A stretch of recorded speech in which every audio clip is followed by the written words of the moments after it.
दिन ब दिन ईरान के हालात बिगड़ते जा रहे हैं। ईरान में खमेनी की सत्ता उखाड़ने के प्रदर्शन तेज हो चुके हैं।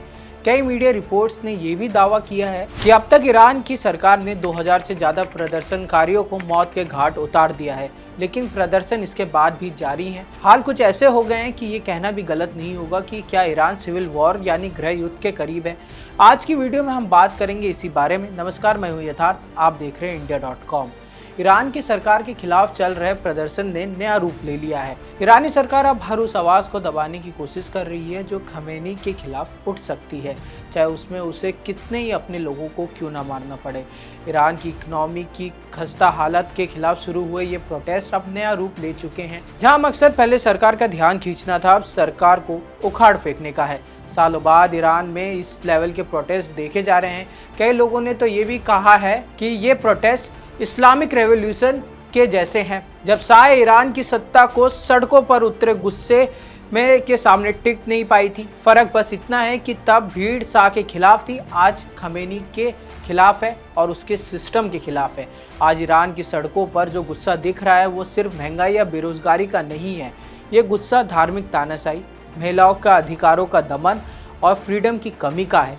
ईरान का युवा वर्ग जो इंटरनेट देख चुका है, दुनिया समझ चुका है, अब 40 साल पुराने सिस्टम को ढूंढने के लिए तैयार नहीं है।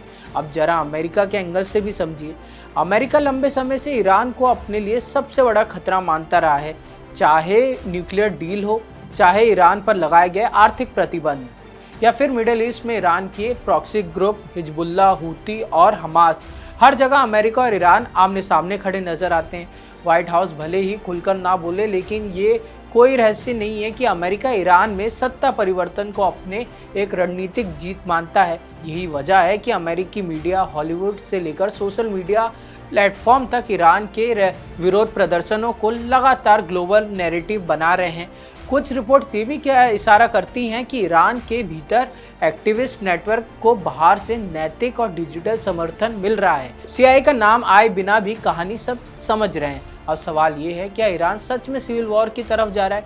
देखिए, सिविल वॉर तो तब होता है जब सरकार के खिलाफ सिर्फ जनता नहीं बल्कि सेना और सुरक्षा बलों का एक हिस्सा भी बगावत पर उतर है।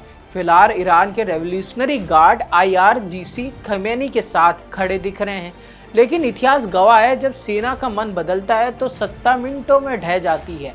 ईरान के अंदर जिस तरह से कुर्द इलाके, बलूच क्षेत्रों और शिया सुन्नी तनाव को हवा मिल रही है, वो संकेत दे रहे हैं कि आग सिर्फ सुलग नहीं रही, धीरे धीरे फैल भी रही है।